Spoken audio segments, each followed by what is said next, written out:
Lord Browne, welcome to the show. Thanks for being with us. When you take a look at what is going on with oil prices and with oil stocks, I mean, we mentioned this stat for the month of August. The oil sector on the S&P 500 has lost almost a quarter of its value over the past 12 months. Is that right for the sector? Are investors missing something in your view? Well, I think sentiment certainly has changed on the price of oil. Although, having said that, the fundamental indicators are reasonably strong. But sentiment is very negative about demand. But inventories are really in pretty good shape. So we have to see what happens. Small changes will make big differences to commodity prices. I think stepping back, though, the oil sector always needs to be very careful about the level of investment it makes and the cash returns to investors. And investors are very sensitive to that. When they see oil companies spending too much money, they expect oil companies to waste too much money. There is a Wall Street Journal article saying that 26 U.S. oil and gas producers have filed for bankruptcy this year. And when people read that line in that story, you think of the last oil downturn when oil prices were so low, and it really had an impact on credit overall. Are we at that point now? No, I mean, oil prices are reasonably strong. These companies are heavily leveraged. And oil companies who fail tend to invest in the future, and the future never comes. So it's too much reliance on exploration, too much reliance on the price of oil or natural gas rising. And so we see these smaller companies filing. But the big companies are in pretty rude health, I would say, at the moment.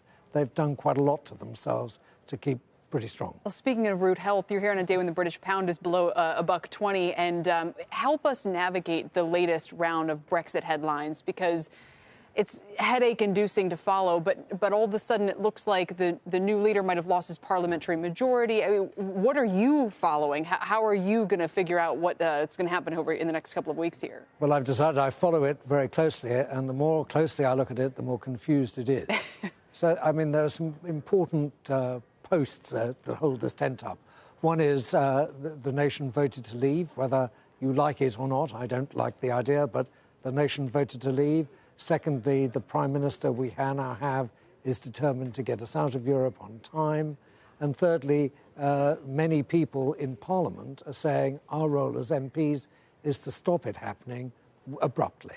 So we're seeing a game taking place now. It's a very dangerous game. Do you have any feeling for how it's going to turn out at this point? No, I don't, because every time I make a forecast, it somehow goes wrong. Today, just now, the Speaker of the House of Commons is going to permit a debate on whether the MPs in the House can stop the government taking the country out on a so-called hard Brexit. Wow. So this is all uncharted territory. Our country, the UK, is very different from the United States in that we don't have a written constitution. We have a constitution which depends on people, quote, doing the right thing.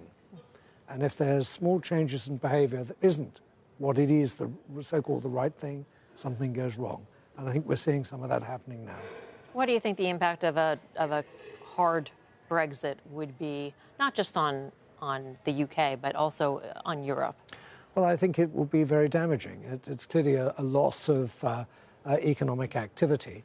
Quite how long it lasts remains to be seen, and can you uncouple it from a general slowdown in the world economies, which is taking place now, partly to do with trade wars, but partly because it's that time in the cycle.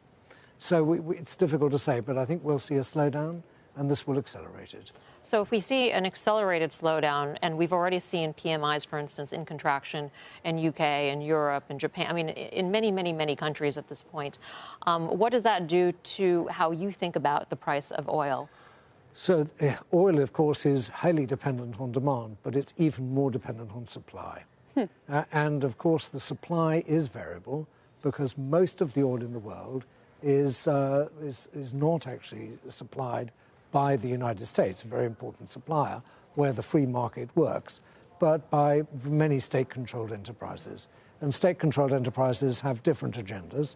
For example, I'm sure that Saudi Arabia, if they would like to get an IPO of Saudi Aramco off the ground will have to think very hard about where they want to see the price of oil. And they just made some changes to that effect today. I mean, these are typically huge moves in the oil space to see them take a guy like Khalid al-Falih out of that leadership post, and yet there was actually not that much attention paid.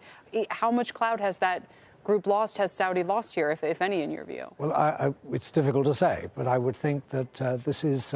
they have been very clear. They would like to do a form of IPO, a form of financing with Saudi Aramco. So let's see if they do that. And they're obviously clearing the decks to make that happen. Are you basically saying that OPEC is going to be the backstop or put the floor in for an oil price? You know, OPEC has... We've declared the death of OPEC so many times, and it's still alive and well. So OPEC plus Russia is a very important controller. And that will happen. The other thing is, I think we all get carried away with supply. Everyone thinks it all goes north. I think the Permian is a very important basin, but I would expect the rate of growth of the Permian to come down considerably. Well, we should mention while you're here, you've also written a book, your fifth book, in fact, Make, Think, and Imagine, just came out in the U.S. last week. And you do have an optimistic point of view on the future. He says, look, engineers and that brain, those solutions can solve a lot of our problems. Can they solve Brexit? I mean, can they fix what's going on in the Permian? What do you think here? They can certainly start fixing climate change, that's for sure. Because I think when you start looking at all the tools and techniques we've got to reduce carbon dioxide, we have everything we need. All the engineered solutions are there. We've just got to put them in place, which means we need incentives. So carbon taxes, for example, we need to get those through. Otherwise, we're going to see carbon dioxide go up and temperature rise to areas we don't want to see. So I think engineering always produces good results and unexpected, unintended bad results. No one expected to produce all the CO2, for example. No one expected convenience of opening your phone with your face to be something to be used to spot and survey people that you don't want to see. Right. So, but it's normally the case that engineering produces great futures, and what you mustn't do is stop engineering. If you've got bad things, use engineering to cure the bad areas. Seems to create its own job security that way. Absolutely, it does. And I think, and it produces generally a better world.